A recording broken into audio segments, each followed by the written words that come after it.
जय माता की दुर्गा भगवती की। तो ये अध्याय है दूसरा और तीसरा अध्याय है ये। बोलो भगवती मैया की जय। द्वितीय अध्याय आरंभ। विनियोग। देवता के तेज से देवी का प्रादुर्भाव और महिषासुर की सेना का वध। विनियोग। ओम मध्य चरित्र के विष्णु ऋषि महालक्ष्मी देवता उष्णछंद शाकंभरी शक्ति दुर्गा बीज वायु तत्व और यजुर्वेद स्वरूप है। श्री महालक्ष्मी प्रसन्नता के लिए मध्य चरित्र के पाठ में इसका विनियोग है। मैं कमल के आसन पर बैठी हुई प्रसन्न मुख वाली महिषासुर मर्दिनी भगवती महालक्ष्मी भजन करता हूँ, जो अपने हाथों में अक्षमाला फरसा गदा बाण वज्र पद्म धनुष कुटिंगा तंड शक्ति खड़ग ढाल शंख घंटा मधुपात शूल पास और चक्र धारण करती है। ऋषि कहते हैं, पूर्व काल में देवता और असुरों में पूरे 100 वर्षों तक घोर संग्राम हुआ। उसमें असुरों का स्वामी था महिषासुर और देवता के नायक इंद्र थे। उस युद्ध में देवता की सेना महाबली असुरों से परास्त हो गई। संपूर्ण देवताओं को जीतकर महिषासुर इंद्र बैठा। तब पराजित देवता प्रजापति ब्रह्मा जी को आगे करके उस स्थान पर गए जहाँ भगवती शंकर और विष्णु विराजमान थे। देवताओं ने महिषासुर के पराक्रम तथा अपनी पराजय का यथावत वृत्तांत उन दोनों देवशुरों से विस्तार पूर्वक कह सुनाया। वे बोले, भगवान महिषासुर सूर्य इंद्र अग्नि वायु चंद्रमा यम वरुण तथा अन्य देवता भी अधिकार छीन स्वयं ही सबका अधिष्ठाता बना बैठा है। उस दुरात्मा महिष ने समस्त देवताओं को स्वर्ग से निकाल दिया। अब वे मनुष्य की भांति पृथ्वी पर विचरते हैं। देवताओं की यह सारी करतूत हमने आप लोगों से कह सुनाई। अब आप हमारी ही शरण में आए, इसके बदवा कोई उपाय नहीं है। इस प्रकार देवताओं के वचन सुनकर भगवान विष्णु और शिव ने दैत्यों पर बड़ा क्रोध किया। उनकी भौहें तब तन गई और मुंह टेढ़ा हो गया। तब अत्यंत कोप में भरे हुए चक्रमणि श्री विष्णु के मुख से एक महान तेज प्रकट हुआ। इसी प्रकार ब्रह्मा शंकर तथा इंद्र आदि अन्य देवताओं के शरीर से भी बड़ा भारी तेज निकला। वह सब मिलकर एक हो गया।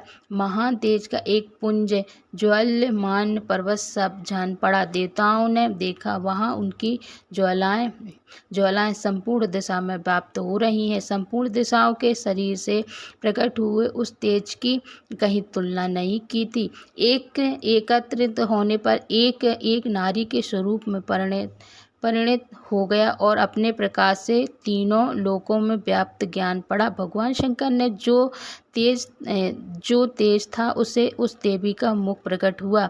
यमराज के तेज से उसके सिर में बाल निकल आए। श्री विष्णु भगवान के तेज से उनकी भुजाएं उत्पन्न हो गईं।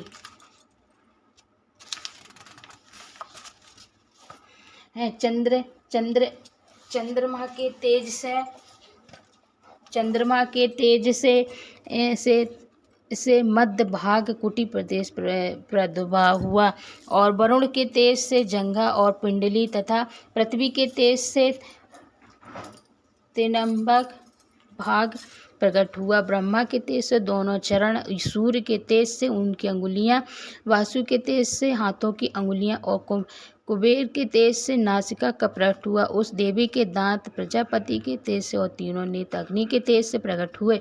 उनकी भौं संध्या के और कान वायु तेज से उत्पन्न थे। इसी प्रकार अन्य देवताओं के तेज से भी उस कल्याणमयी देवी का आविर्भाव हुआ। तदंतर समस्त देवताओं के तेज से पुंज से प्रकट हुई देवी को देखकर महिषासुर के सताए हुए देवता प्रसन्न हुए। पिनाकधारी भगवान शंकर ने अपने शूल से एक शूल निकालकर उन्हें दिया। फिर भगवान विष्णु ने भी अपने चक्र से चक्र उत्पन्न करके भगवती को अर्पण किया। वरुण ने भी शंख भेंट किया। अग्नि ने उन्हें शक्ति दी और वायु ने धनुष तथा बाण से भरे हुए 2 तरकस प्रदान किए। सह नेत्रों वाले देवराज इंद्र ने अपने वज्र से वज्र उत्पन्न करके दिया और ऐरावत हाथी से उतरकर 1 घंटा भी प्रदान किया। यमराज काल दंड से दंड, वरुण ने वांस, प्रजापति ने स्फटिक काक्षी माला तथा ब्रह्मा जी ने कमंडलू भेंट दिया। सूर्य ने देवी के समस्त रोम कोपों में अपनी किरणों का तेज दिया। काल ने उन्हें चमकती हुई लाल और तलवार दी। क्षीर समुद्र ने उज्ज्वल हार तथा कणी चीर्ण न होने वाले 2 दिव्य अस्त्र भेंट दिए। साथ ही उन्होंने दिव्य चूड़ामणि, 2 कुंडल, कड़े, उज्ज्वल अर्धचंद्र, सब बाहु के लिए केवरी, दोनों चरणों के लिए निर्मल नुपुर, गले की सुंदर हसली और सब अंगुलियों में पहनने के लिए रत्नों की अंगुलियां दी। विश्वकर्म ने उन्हें अत्यंत निर्मल फरसा भेंट किया। साथ ही अनेक प्रकार के अस्त्र, अवैध कवच दिए, जिसके सिवा मस्तक और वक्षस्थल धारण करने के लिए भी न कुंभल आने वाले कमलों की माला दी। जल ने दे उन्हें सुंदर कमल का फूल भेंट दिया। हिमाचल ने सवारी के लिए सिंह तथा भांति भांति के रत्न समर्पित किए। धनाक्ष कुबेर ने मधु से भरा पान पात्र दिया। संपूर्ण नागों के राजा शेषों ने जो उन्हें पृथ्वी को धारण करते, उन्हें महु मूल मणियों से विभूषित नागहार भेंट किया। उसी प्रकार अन्य प्रकार के आभूषण और अस्त्र शस्त्र देकर देवी का सम्मान किया। तत्पश्चात उन्हें बारंबार अट्टहासपूर्वक उच्च स्वर से गर्जना की। उनके भयंकर नाद से संपूर्ण आकाश गूंज उठा। देवी का अत्यंत उच्च स्वर से किया हुआ सिंहनाद कहीं समा नहीं सका। आकाश उसके सामने लघु प्रतीत होने लगा। उससे बड़ी जोर की प्रतिध्वनि हुई, जिससे संपूर्ण विश्व हलचल मच गई और समुद्र कांप उठे, पृथ्वी डूलने लगी, समस्त पर्वत हिलने लगे। उस समय देवी ने अत्यंत प्रसन्नता के साथ सिंहवासिनी भवानी ने, वहाँ देवी तुम्हारी जय हो। साथ ही महर्षि योगियों ने शक्ति भाव से विनम्र होकर उनका स्तंभन किया। संपूर्ण त्रिलोकी को क्षोभग्रस्त देखकर देवगण अपनी समस्त सेनाओं को कवच आदि से सुसज्जित कर हाथों में हथियार ले सहसा उठकर खड़े हो गए। उस समय महिषासुर ने बड़े क्रोध में आकर कहा, यह क्या हो रहा है? फिर वह संपूर्ण असुरों से घिरकर वह सिंहवादिनी और लक्ष्य करके दौड़ा और आगे पहुंचकर उसके देवी को देखा तो अपनी प्रभा से तीनों लोकों को प्रकाशित करी थी। उनके चरणों के भार से पृथ्वी दबी जा रही थी। माथे के मुकुट से आकाशीय रेखा सी खिंच रही थी तथा अपने धनुष की डंका से 7 पतालों को क्षुब्ध किए देती थी। देवी अपने हजारों भुजाओं से संपूर्ण दिशा को आच्छादित करके खड़ी थी। तदंतर उसके 7 दैत्यों का युद्ध छिड़ गया। नाना प्रकार के अस्त्र शस्त्र के प्रहार से संपूर्ण दिशा उद्भासित होने लगी। छिछुर नामक महान असुर महिषासुर का सेना नायक था। वह देवी के साथ युद्ध करने लगा। अन्य देवताओं की चतुर्णी सेना तथा लेकर चामर भी लड़ने लगे। 8000 रथियों के साथ आकर उद्ग नामक महादैत्य लोहा लिया। 1 करोड़ हाथियों को साथ लेकर महानु नामक दैत्य युद्ध करने लगा, जिसके रोज तलने के समान तीखे थे। वह असली लोमा नामक महादैत्य 5 करोड़ रथी सैनिकों सहित युद्ध में डटा। 8 लाख हाथियों से घिरा हुआ मास्कल नामक दैत्य भी उस युद्ध भूमि में लड़ने आया। परिवारित नामक राक्षस हाथी सवार और घोड़सवार के अनेक दलों तथा 1 करोड़ हाथियों की सेना लेकर युद्ध करने लगा। विडाल नामक दैत्य 5 अरब हाथियों से घिरकर लोहा लेने लगा। उसके अतिरिक्त और हजारों महादैत्य रथ, हाथी, घोड़े की सेना साथ लेकर वहां देवी के साथ युद्ध करने लगे।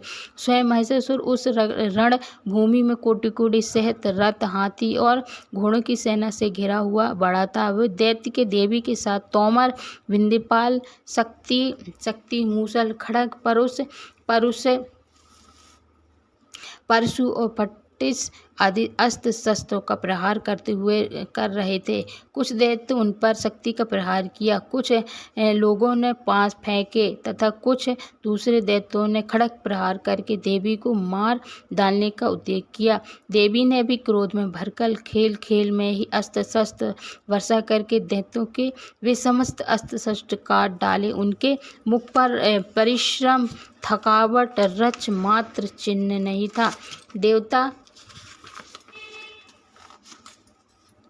देवता और ऋषि उनकी स्तुति करते थे और वे भगवती महेश्वरी दैत्यों के शरीर पर अस्त्र की वर्षा करती रहीं। देवता का भी वाहन सिंह भी क्रोध में भयकर गर्दन के बालों को हिलाता हुआ असुरों की सेना में इस प्रकार विचरने लगा मानो वनों में दावानल फैल रहा है। नरभूमि में दैत्यों के साथ युद्ध करते हुए अंबिका देवी ने जितना विश्वास छोड़े वे सभी तत्काल सैकड़ों हजारों गणों के रूप में प्रकट हो गए और पशु भिक्षपाल, खड़ग, पट्टिस आदि शस्त्र द्वारा असुरों का सम्मान करने लगे।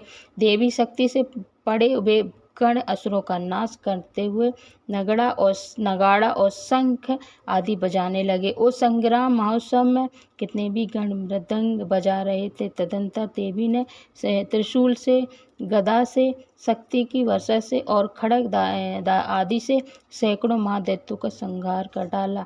कितनों को घंटे के भयंकर नाद से मूर्छित कर मार दिया और बहुतरे दैत्यों को पांच से बांधकर धरती पर घसीटा। कितने दैत्य की उनकी तीखी तलवार मार से दो दो टुकड़े हो गए। कितने गदा की चोट से घायल धरती पर सो गए। कितने ही मूसल की मार से अत्यंत आहत होकर रक्त बामन करने लगे। कुछ दैत्य शूल से छाती फट जाने के कारण पृथ्वी पर ढेर हो गए। उन रणांगणों में मुंहों की वृष्टि से कितने ही असुरों की कमर टूट गई। बाज की तरह झपटने वाले देवगण अपने प्राणों से हाथ धोने लगे। किन्हीं की बाहें छिन्न भिन्न हो गई, किन्हीं की गर्दन कट गई, किन्हीं के दैत्यों के मस्तक कटकर गिर पड़े। कुछ लोगों के शरीर मध्य भाग में वितीर्ण हो गए। कितने ही महादैत्य जांघें कट जाने से पृथ्वी पर गिर पड़े। कितनों की देवी ने एक बांह, एक पैर और एक नेत्र वाले दो टुकड़े चीर डाले। कितने ही दैत्य मस्तक पर फिर गिरकर फिर उठ जाते। केवल धड़ के ही रूप में अच्छे हाथी का हाथ में लेकर देवी के साथ युद्ध करने लगते थे। दूसरे कंबद युद्ध के बाजों की लय पर नाचते। कितने ही बिना सिर के दड़ हाथ में खड़ग, शक्ति और कृष्ण लिए दौड़ते हुए तथा दूसरे महादेव ठहरो ठहरो कहते वह देवी के युद्ध के लिए ललकारते। जहाँ वह घोर संग्राम हुआ वहाँ की धरती देवी के गिराए हुए रथ, हाथी, घोड़े और असुरों की लाशों से ऐसी पट गई कि वह चलना फिरना असंभव हो गया। देवी दैत्यों की सेना में हाथी, घोड़े, असुरों के शरीर से इतनी अधिक मात्रा में रक्तपात हुआ कि थोड़ी ही देर में वहां खून की बड़ी बड़ी नदियां बहने लगी। जगदम्बा असुरों की विशाल सेना को क्षण भर में नष्ट कर दिया। ठीक उसी प्रकार जैसे तृण और कांड के भारे ढेरों आग कुछ क्षणों में भस्म कर देती है, वह सिंह में गर्दन के बालों को हिला हिला कर घोर जोर जोर से गर्जना करता दैत्यों के शरीर से मानो उसके प्राण चुने लेता है। वहां देवी के गणों ने उन महादैत्यों के साथ युद्ध किया, जिससे आकाश में खड़े हुए देवता गण उन पर बहुत संतुष्ट हुए और फल बरसाने लगे। तृतीय अध्याय। सेनापतियों ने सहित महिषासुर का वध।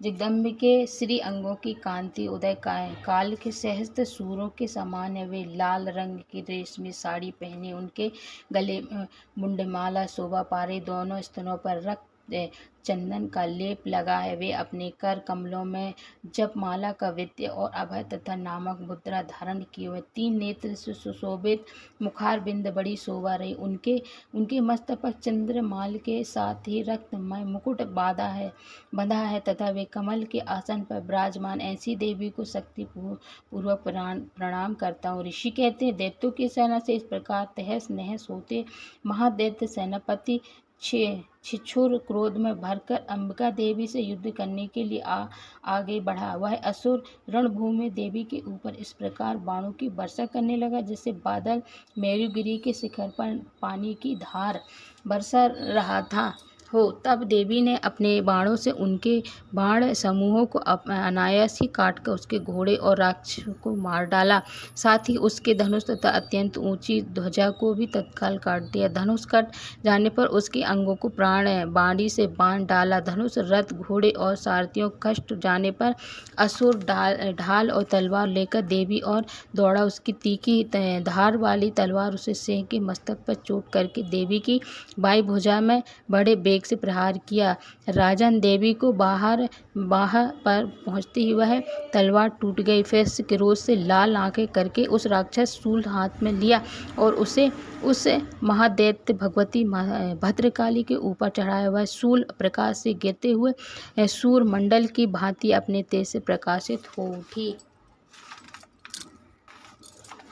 उस शूल को अपनी ओर से आते देख देवी ने भी शूल प्रहार किया जिससे राक्षस के शूल के सैकड़ों टुकड़े हो गए। साथ ही महादैत्य छिछुर की भी धज्जियां उड़ गई। वह प्राणों से हाथ धो बैठा। महासुर के सेनापति उस पराक्रमी और छिछुर के मारे जाने पर देवताओं को पीड़ा देने वाला चापर हाथी भी चढ़कर आया। उसमें भी देवी के ऊपर शक्ति का प्रहार किया, किंतु जगदम्बिका उसे अपने हुंकार से ही आहत एवं निपुण करके तत्काल पृथ्वी पर गिरा। शक्ति टूटकर गिरी हुई देख चापर को बड़ा क्रोध हुआ। अब उसके शूल चलाए, किंतु देवी ने उसे भी बाणों द्वारा काट डाला। इतने में ही देवी का सिंह उछलकर हाथी के मस्तक पर चढ़ बैठा और उसके दैत्य साथी खून जोर लगाकर वायु करने लगा। वे दोनों लड़ते लड़ते हाथी पर पृथ्वी पर गिर पड़े। अत्यंत क्रोध में भरकर एक दूसरे पर बड़े भयंकर प्रहार करते हुए लड़ने लगे। तदंतर सिंह बड़े बेग से आकाश की ओर उछला और उधर से गिरते समय उसे पंजों की मार से चापर का सिर धड़ से अलग कर दिया। इसी प्रकार भी शिला और वृक्ष आदि भी मारकर रणभूमि में देवी के हाथ से मारा गया। कराल भी दांतों मुक्कों और थप्पड़ों की चोट से धराशायी डाला। भिन्नपाल से वष्टकाल को तथा बाणों से ताम्र और अंध को मौत के घाट महाअनु नामक दैत्य को मार डाला। तलवार की चोट से विंडालों को मस्तक को धड़ से काट गिराया। दुर्लभ दुमूर्ख इन दोनों को भी अपने बाणों से यमलोक भेज दिया।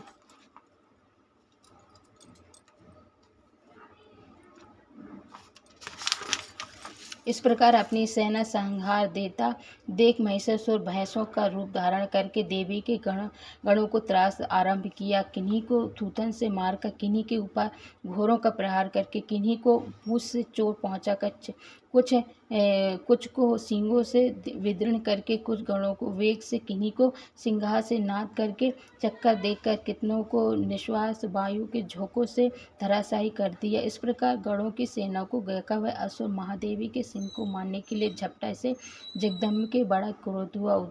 उधर महाक्रमी महिषासुर में क्रोध में भरकर धरती को खोरों से खोदते तथा अपने सींगों से ऊंचे ऊंचे पर्वतों को उठाकर फेंकने का गर्जने लगा।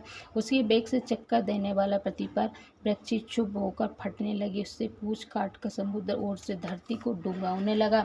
हिलते हुए सींग से आघात विदीर्ण होकर बादलों के टुकड़े टुकड़े हो गए। उसके श्वास की प्रचंड वायु के वेग से उठे हुए सैकड़ों पर्वत आकाश से गिरने लगे। इस प्रकार क्रोध में भरे हुए उस महादैत्य अपनी ओर आते देख चामुंडिका उसका वध करने के लिए क्रोध किया। उन्होंने पांच फेंका उस महान असुरों को बांध दिया। उस महासंग्राम में बंध जाने पर उसने भैंसे का रूप त्याग किया और तत्काल सिंह के रूप में वह प्रकट हो गया। उस अवस्था में जगदम्बा ज्यों उनका मस्तक काटने के लिए उद्युक्त होती, ज्यों ही वह खड्गधारी पुरुष के रूप में दिखाई देने लगता, तब देवी ने तुरंत ही बाणी की वर्षा करके ढाल तलवार के साथ उस पुरुष को भी बीच डाला। इतने में वह महान गजराज के रूप में परिणत हो गया। तभी सूर्ण देवी के विशाल सिंह को खींचने और गर्जना करने लगा। खींचते समय देवी ने तलवार से उसकी सूंड काट डाली। तब उस महादैत्य ने पुनः भैंसों का शरीर धारण कर लिया और पहले की भांति चराचर प्राणियों सहित तीनों लोगों की व्याकुल करने लगा। तब क्रोध भरी हुई जगदम्बा चंडिका बारंबार उत्तम मधु का पान करते हुए लाल आंखें करके हंसने लगी। उधर वह बल और पराक्रमी के मत से उत्पन्न हुआ राक्षस गर्दन लगा और अपने सींगों से चंडिके के ऊपर पार्वती को फेंकने लगा। उस समय देवी अपने बाणों के समूह से उसके फेंके पर्वतों को चूर्ण करती हुई बोली। देवी कहा, ओ मूढ़, मैं अब तक मधु पीती हूँ, अब तक तू क्षण भर के लिए खूब गर्ज ले। मेरे हाथ से यहाँ तेरी मृत्यु हो जाने पर अब शीघ्र ही देवता भी गर्जना करेंगे। ऋषि कहते हैं, यूं कहकर देवी उछली और उस महादैत्य के ऊपर चढ़ गई। फिर अपने पैर से उसे दबाकर उन्होंने शूल से उसके कंठ में आघात किया। उनके पैर से दबा होने पर महिषासुर अपने मुख से दूसरे रूप में बाहर होने लगा। अभी आधे शरीर से ही वह बाहर निकलने पाया था कि देवी ने अपने प्रभाव से उसे रोक दिया। आधा निकला होने पर भी वह महादैत्य देवी से युद्ध करने लगा। तब देवी ने बहुत ही बड़ी तलवार से उसका मस्तक काट दिया। फिर वो हाहाकार करते हुए दैत्यों की सारी सेना भाग गई और संपूर्ण देवता अत्यंत प्रसन्न हो गए। देवताओं के दिव्य महिष के साथ दुर्गा देवी के स्थापन किया। अंध वरदराज लगे और अपराह्न नृत्य करने लगी। तीसरा अध्याय।